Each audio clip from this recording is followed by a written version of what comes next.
Dear students, welcome to the classes of Array Academy. Today we are studying the chapter on depreciation. तो इसमें हम जो पढ़ेंगे आज स्ट्रेट लाइन मेथड का पढ़ेंगे SLM. तो Tushar purchased a machine for 90,000. Expenses incurred in its for cartridge and installation 10,000. And the residual value of the machine at its expected life of 10 years is estimated to at 20,000. 90,000 का machine खरीदा तो sir ने 10,000 installation में खर्च किया।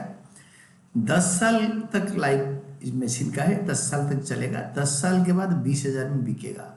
Calculate the amount of depreciation by straight line method for the first year ending 31st March 2025 if the machine is purchased on 4 dates दे रखा है। मैंने आपको बोला है आपको टी.एस. गिरोल साहब के बुक खरीदना है। Then I will teach you marvellous accounting. तो इसमें आंसर लिखो calculation of amount of depreciation under straight line method in each of the following cases. Straight line method में डेप्रिसिएशन निकालना है। मैंने इसको डिवाइड कर दिया, सीरियल नंबर बना दिया, date of purchase of the machine बनाया, annual depreciation under straight line method लिखा। Annual depreciation under straight line method होता है मेथड, कभी 6 महीने का कभी 8 महीने का चार्ज हो रहा है बताऊंगा।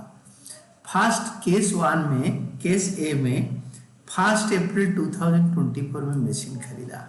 केस ए में तो कॉस्ट प्राइस है 90,000 में मशीन खरीदा। 10,000 इंस्टॉलेशन एक्सपेंसेस दिया, 20,000 स्क्रैप वैल्यू, तो आपके 80,000 हो गया टोटल खर्चा। तो मशीन के ऊपर 10 साल चलेगा तो साल का 8,000 इंटू 12/12 तो कोई करता नहीं है, मैं आपको समझाने के लिए लिखा है, आप एग्जाम में नहीं लिखना। केस 1 में 8,000 होगा डेप्रिसिएशन, क्योंकि पूरा अप्रैल 1 2024 से 31 मार्च 2025 तक है। केस बी में मशीन खरीदा 1 जुलाई 2024। 1 जुलाई 2024 को मशीन खरीदा और मशीन खरीदने के बाद वो मशीन का कॉस्ट था 90,000। 10,000 इंस्टॉलेशन एक्सपेंसेस, 20,000 में बिकेगा 10 साल के बाद। 10 साल में डिवाइड करोगे तो it will be getting 80,000। 80,000 depreciation, 8,000 depreciation per year. तो जुलाई 1 से 31 मार्च 9 महीने का होता है, 9/12 मंथ्स, तो 6,000 होगा डेप्रिसिएशन। एनुअल डेप्रिसिएशन नहीं, खाली इसको एनुअल मत लिखो, बेटर रहेगा depreciation under straight line method. This is annual, this is 9 month वाला, लाइक दिस। थर्ड होता है 1 अक्टूबर 2024 में खरीदा।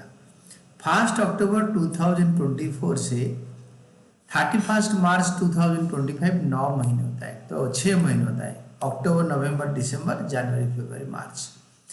तो डेप्रिसिएशन वही 90,000 में खरीदा, 10,000 इंस्टॉलेशन में खर्च करा, 20,000 इसमें आपके स्क्रैप वैल्यू है, 10 साल में डिवाइड करेंगे तो ये आएगा 8,000 पर ईयर और 6 महीने का होगा 4,000। देन सी डी पार्ट होगा। डी पार्ट इज योर 1 जनवरी 2025। 1 जनवरी 2025 में 90,000 का कॉस्ट प्राइस है, 10,000 इसका मतलब इंस्टॉलेशन चार्जेस है, 20,000 इसका मतलब रेसिडुअल वैल्यू है। इसको 10 में डिवाइड कर दो तो पर ईयर 8,000 आएगा। 8,000 का 3 महीने का डेप्रिसिएशन 3/12 2,000 आएगा। This is all about your answer. ये 6 महीने का, ये पूरे साल का डेप्रिसिएशन है, ये 9 महीने का डेप्रिसिएशन है, ये 6 महीने का डेप्रिसिएशन है, ये 3 महीने का, जनवरी, फरवरी, मार्च। इस डेट से 31 मार्च, 3 मंथ्स। तो this is all about your explanation. आपको मेन बुक खरीद के उससे 2025 एडिशन लेके आपको ये सारे आंसर्स देखना है। And this is all about your answer. And आप अच्छी तरह पढ़ के इसको प्रैक्टिस करते रहो। यू सी दिस, ये है आपकी फर्स्ट क्वेश्चन। एंड